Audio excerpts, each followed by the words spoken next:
औज़ुबिल्लाहिमिनश्शैतानिर्रजीम बिस्मिल्लाहिर्रहमानिर्रहीम सल्लल्लाहु ताला अला हबीबिही मुहम्मद व आलिहि वसल्लम। मोहतरम ख़वातीन व हज़रात, अस्सलामु अलैकुम। करीम आका सल्लल्लाहु अलैहि व आलिहि वसल्लम की मेहरबान अप्रूवल के बाद लिखी गई किताब मोहम्मद रसूलुल्लाह सल्लल्लाहु अलैहि व आलिहि वसल्लम वॉल्यूम 3 के साथ आपकी खिदमत में हाजिर हैं। जैसे कि आप जानते हैं, इस किताब के मौलिफ़ हैं जनाब ख्वाजा शम्सुद्दीन अज़ीमी साहब। हज़रत सालेह अलैहिस्सलाम के किस्से को आइए कंटिन्यू करते हैं। अल अला और अल हिज्र। अज़ाब इलाही से हलाक होने वाले आले समूद 1500 घरानों पर मुश्तमिल थे, जबकि हज़रत सालेह के साथ बच जाने वालों की तादाद 120 बताई जाती है। इबरत के लिए समूद की इमारतों में से कुछ अब भी बाकी हैं। मदीना तैयबा और तबूक के दरमियान हिजाज के मशहूर मकाम अल अला, जिसे अहदे नबवी में वादियुल कुरा कहते थे, से चंद मील दूर शिमाल की तरफ समूद की तबाही के आसार मौजूद हैं। अल अला अब भी सरसब्ज़ो शादाब वादी है, जबकि अल हिज्र के गिरदोपेश तबाही और नहूसत के आसार मौजूद हैं। हर तरफ ऐसे पहाड़ हैं जो सतह ज़मीन पर धुनकी हुई रुई की तरह हो गए हैं। ये तकरीबन 400 मील लंबा और 100 मील चौड़ा इलाका है। इसे एक अजीम ज़लज़ले ने हिला कर रख दिया था। मुहक्किकीन ने तहकीक की है कि समूद की तबाही एक आतिश फशां पहाड़ के फटने से हुई, जिसके लावे के निशानात आज भी मदाइने सालेह के मगरिब में मौजूद हैं। ग़ज़वा तबूक के मौके पर जब सैयदना हुज़ूर अलैहिस्सलातु वस्सलाम का हिजर से गुज़र हुआ तो सहाबाए किराम ने समूद के कुएं से पानी भरा और आटा गूंद कर रोटियां तैयार करने लगे। आपको मालूम हुआ तो हुक्म दिया, पानी गिरा दो, हांडियाँ औंधी कर दो और आटा बेकार कर दो। फिर फरमाया, ये वो बस्ती है जिस पर खुदा का अजाब नाजिल हुआ था। यहाँ क़याम ना करो और यहाँ की अशिया से फ़ायदा ना उठाओ। आगे बढ़कर पड़ाव डालो, ऐसा ना हो कि तुम भी इसी बला में मुब्तला हो जाओ। आप सल्लल्लाहु अलैहि वसल्लम ने फरमाया कि तुम हिजर की बस्तियों में खुदा से डरते हुए, इज्ज़ो ज़ारी करते हुए दाखिल हुआ करो, वरना दाखिल ही ना हुआ करो। कहीं ऐसा ना हो कि गफलत की वजह से तुम अजाब की मुसीबत में मुब्तला हो जाओ।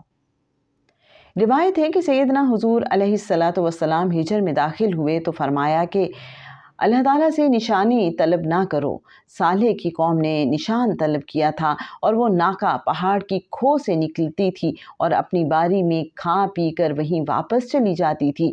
कौम समूद को अपने दूध से सैराब करती थी, मगर समूद ने आखिरकार सरकशी की और नाका की कूंचें काट कर उसको हलाक कर दिया, और नतीजे में अल्लाह ने उन पर चीख का अजाब मुसल्लत कर दिया और वो घरों के अंदर ही मुर्दा हो गए। सिर्फ एक शख्स अबू रिगाल बाकी बचा जो हरम में था। जब वो हुदूद हरम से बाहर आया तो अजाब का शिकार होकर मर गया। साइंसदानों में कायनाती तख्लीक से मुताल्लिक बिग बैंग थ्योरी का तज़किरा है, जिसमें ये कहा जाता है कि रोज़े अव्वल एक ज़ोरदार धमाका हुआ और कायनात बन गई। इससे पहले कायनात रोशनी का एक बहुत बड़ा कुर्रा थी। ज़ोरदार धमाके की वजह से इसके टुकड़े टुकड़े हो गए और ये टुकड़े चाँद, सूरज, सितारे और सैयारे बन गए। अजीम धमाके की वाइब्रेशन से सितारों में गर्दिशों का निज़ाम जारी और सारी हो गया। गर्दिशों से एनर्जी पैदा होने लगी, एनर्जी से हीट पैदा हुई, हीट जब ठंडी हुई तो बादल बने, नमी हुई और बारिश बरसी, और गर्मी और नमी से हयात की नमू हुई। साइंसदान ये भी कहते हैं कि अजीम धमाके की आवाज़ की लहरें अब भी कायनात में गर्दिश कर रही हैं। अल्ट्रासाउंड की सूरत में इस बात का इंकिशाफ भी हो चुका है कि कुछ ऐसी आवाज़ें भी हैं जिसे इंसानी समात की वेवलेंथ कैच नहीं कर सकती, मगर ये खामोश आवाज़ें अपने अंदर बहुत क़ुव्वत रखती हैं। आवाज़ तख्लीक की इब्तिदा है। देखा जाए तो कुदरत ने हमारे मुशाहिदाती यकीन की तस्कीन के पूरे मौके फराहम कर दिए हैं। समंदर की सूरत में आवाज़ की लहरों का सिस्टम हमारे सामने है। सतह समंदर पर मौजें एक किनारे से दूसरे किनारे पर तवातुर के साथ सफ़र करती हैं। इन लहरों के मद्देनज़र में जब हवा की क़ुव्वत शामिल हो जाती है तो तुग़यानी की सूरत में साहिल समंदर पर मौजों की आवाज़ में दूसरी आवाज़ें डूब जाती हैं। सतह समंदर पर जितना शोर है, समंदर की गहराई में उतनी ही खामोशी है। आवाज़ की लहरें गहराई से उभर कर सतह समंदर पर अपना मुज़ाहरा करती हैं। गहराई में आवाज़ को चूँकि हमारी समात सुन नहीं सकती, इसलिए हम इसे खामोश आवाज़ कह देते हैं। सतह पर आकर जब आवाज़ की लहरें टूट कर बिखरती हैं तो हमारी समात में ये लहरें दाखिल हो जाती हैं।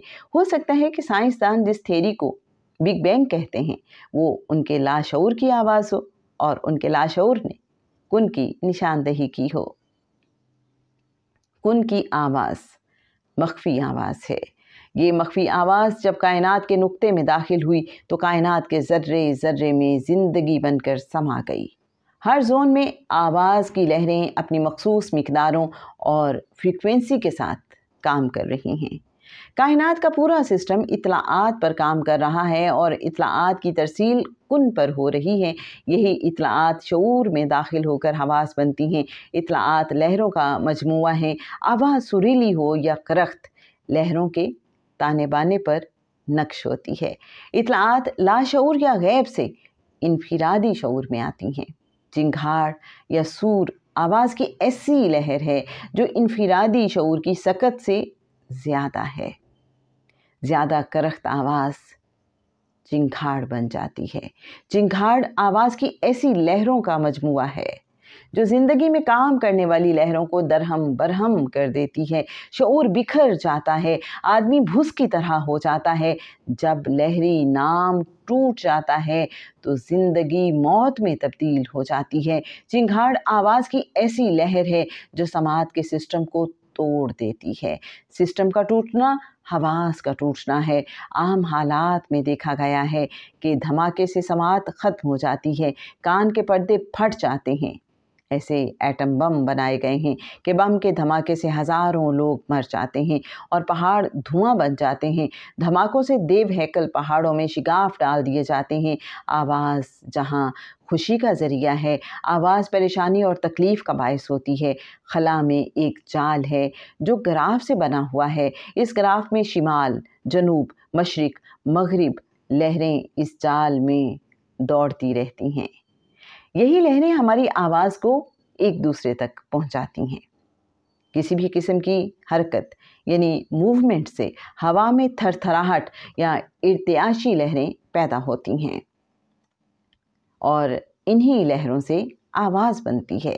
उबलते हुए चश्मे, गिरते हुए आबशार, छम छम करती हुई बूंदें, बादलों की गरज, बिजली की कड़क, ज़मीन की सूंधी खुशबू, सर सर करते हुए पत्ते, उड़ते हुए परिंदे, ज़मीन पर चलने फिरने वाले जानवर और ख़ुद इंसान और इंसान की बनाई हुई लातादाद मशीनें सभी आवाज़ के माखिज़ हैं।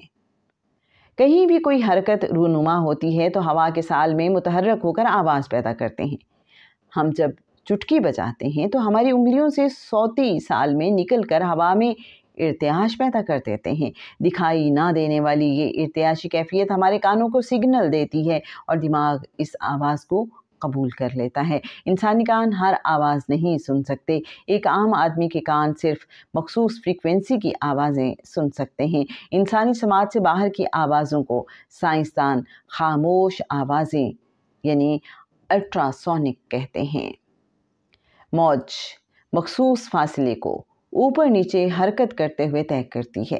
ये तूल मौज कहलाती है। तूले मौज में एक हरकत ऊपर की तरफ होती है जिसे फराज कहते हैं और एक हरकत नीचे की तरफ होती है जो नशेब कहलाता है। एक मरतबा नीचे और एक मरतबा ऊपर यानी नशेब व फराज दोनों हरकतें मिलकर एक चक्कर पूरा करती हैं और एक सेकंड में किसी मौज के जितने साइकिल गुजर जाते हैं वो मौज की फ्रीक्वेंसी कहलाती है। तूल मौज ज़्यादा हो तो फ्रीक्वेंसी कम होती है, जबकि तूल मौज कम होने की सूरत में फ्रीक्वेंसी ज़्यादा होती है। तालाब में जब पत्थर फेंका जाता है तो पानी की सतह पर मौजें पैदा होती हैं जो पत्थर के गिरने के मकाम से तालाब के किनारों की तरफ हरकत करती हैं। तालाब की सतह पर अगर कोई पत्ता हो और उसकी हरकत का मुताला किया जाए तो मालूम होगा कि पत्ता अपनी असल पोजीशन पर रहते हुए ऊपर नीचे हरकत कर रहा है। पत्ते की ऊपर नीचे हरकत पानी की सतह पर पैदा होने वाली मौजों की तूल मौज है, यानी दो मुसलसल फराजों या मुसलसल नशेबों का दरमियानी फासिला तूल मौज कहलाता है और किसी वास्ते के एक नुक्ते से एक सेकंड में गुजरने वाले नशेबों और फराजों की तादाद मौज की फ्रीक्वेंसी कहलाती है। चमगादड़ रात की तारीकी में उड़ते हुए मुसलसल ऐसी आवाज़ें निकालता है जिन्हें इंसानी कान सुनने से कासिर हैं। जब ये खामोश आवाज़ें इर्द गिर्द की चीज़ों से टकरा कर वापस चमगादड़ के कानों तक पहुँचती हैं तो वो पता लगा लेता है कि इर्द गिर्द क्या कुछ मौजूद है। इसी तरह वो अपनी आवाज़ और समात की मदद से दीवार, दरख्तों, इंसानों, जानवरों और दीगर अशिया को पहचान लेता है, लेकिन इंसानी समात की हद से बहुत ज़्यादा फ्रीक्वेंसी होने की वजह से हम ये आवाज़ें नहीं सुनते। ऐसी आवाज़ों को साइंसदान अल्ट्रासोनिक आवाज़ें कहते हैं। जनाब, आज के लिए बस इतना ही। कल इंशाअल्लाह अल्ट्रासोनिक आवाज़ें क्या हैं और आतिश फ़िशां का वो जो अज़ाब आया था कौम समूद पे, वो किस तरह से काम कर रहा था और हज़रत सालेह अलैहिस्सलाम के किस्से में क्या हिकमत है, सब आपके साथ शेयर करेंगे। बस थोड़ा सा इंतज़ार। सल्लल्लाहु ताला अला हबीबिही मुहम्मद व आलिहि वसल्लम। अस्सलामु अलैकुम व रहमतुल्लाहि व बरकातुहू।